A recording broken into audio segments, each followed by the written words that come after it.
So in this question we have something a bit more tricky as far as exchange rate questions go. So if you came to this video because you couldn't work it out just based on the question, don't feel too bad, because this is something which is a little bit harder, but if you can get this, it should actually help you a lot with understanding exchange rates and how they work generally. So we're going to get into it now. So we're told Ashley's trying to work out the euro to dollar exchange rate.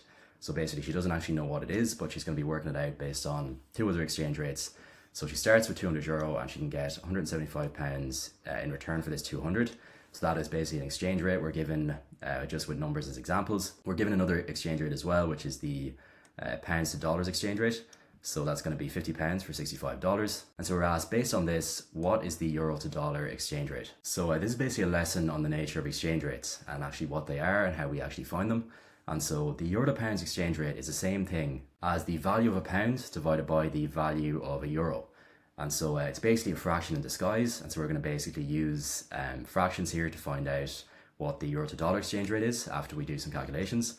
And so basically to find the euro to pounds exchange rate, first of all, we can take our two numbers that we're given, which in this case are going to be 175 for our pounds. So again, we're working off this fraction now. So we're just plugging in the numbers we're given in the question into this fraction that I've just written down there on the top line.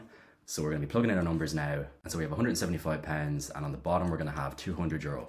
And so this is basically a fraction now we can simplify. And because we're usually dealing in decimals when we're talking about exchange rates, the exchange rate as a decimal here is going to be 0.875. So that is just basically plugging this fraction into the calculator, and then it's going to simplify to 0.875 as a decimal. And so that is going to be our euro to pounds exchange rate. So that's going to be very important. And it makes sense if you think about it in practice, because this decimal, which is 0.875, is basically what you multiply a euro amount by in order to convert it into pounds.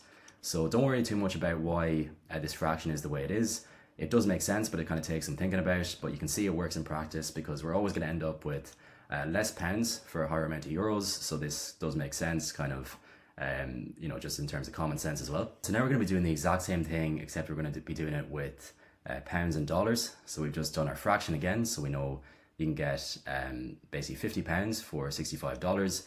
And so what that means is we can set up a fraction where we have our dollar amount on the top. So that's going to be the 65, which comes again from the question. And then on the bottom, we're going to have our pounds amount, which is going to be £50. And so when we take 65 and we divide it by 50, we end up with an exchange rate of 1.3. So basically, if you start off with 1.3 pounds, so if we go back to the idea of an exchange rate, we start off, if we start off with £1, so we start off with £1 here, we can convert it and we're going to get 1.3 or $1.30 in return. So that makes sense because we always know that with exchange rates, pounds are going to be worth less than dollars. And so this does make sense as an exchange rate as well. And so now our goal is going to be to find the euros to dollar exchange rate. And so euros to dollar is going to be the fraction dollars over euro. So just using our other two examples, you always put the currency you're starting off with on the bottom of the fraction and the currency you want to end up with on the top of the fraction. And so what we basically need to do now is just work with our fractions to figure out how to get back to this exchange rate of euros to dollars. And so what we want, this is kind of where the question really gets tricky in a sense, because you sort of have to think this part through quite carefully. So what we want to end up with is dollars on the top of the fraction and euros on the bottom of the fraction. And so for our dollars on the top, we can actually take this exchange rate here, our pounds to dollars exchange rate, because that has dollars on the top of the fraction. So hopefully that makes sense. We want dollars on the top of our fraction. So therefore we can start off with that exchange rate. And we're going to have to multiply this by another exchange rate in order to find our actual final answer for this question, which is the euros to dollar exchange rate. And so we have dollars over pounds. And if we look at what else we need in our fraction, we need euros on the bottom. And so if we check with our first exchange rate here, we can see that euros is actually on the bottom of this fraction. And because pounds is on the top, that's going to cancel out. And so this is basically what we have now, where we have dollars over pounds times pounds over euro.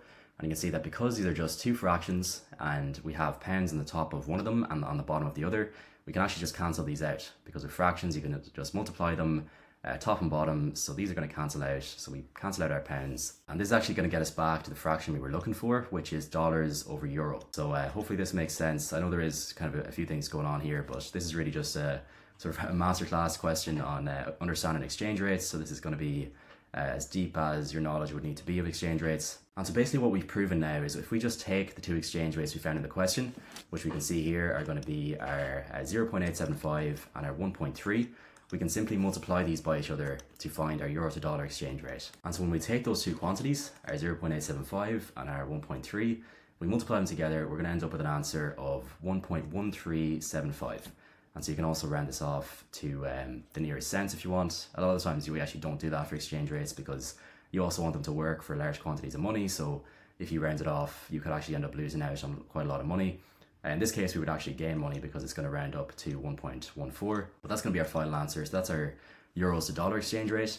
And the final check I would do for this question is sort of a common sense check. So if you start off with €1 and you ended up with $1.14, would that make sense? And no need for a pun there, but that was unintended. But basically this does make sense because you always want to have the more valuable currency on the left hand side in this situation because we're starting off with euros and we want to end up with dollars.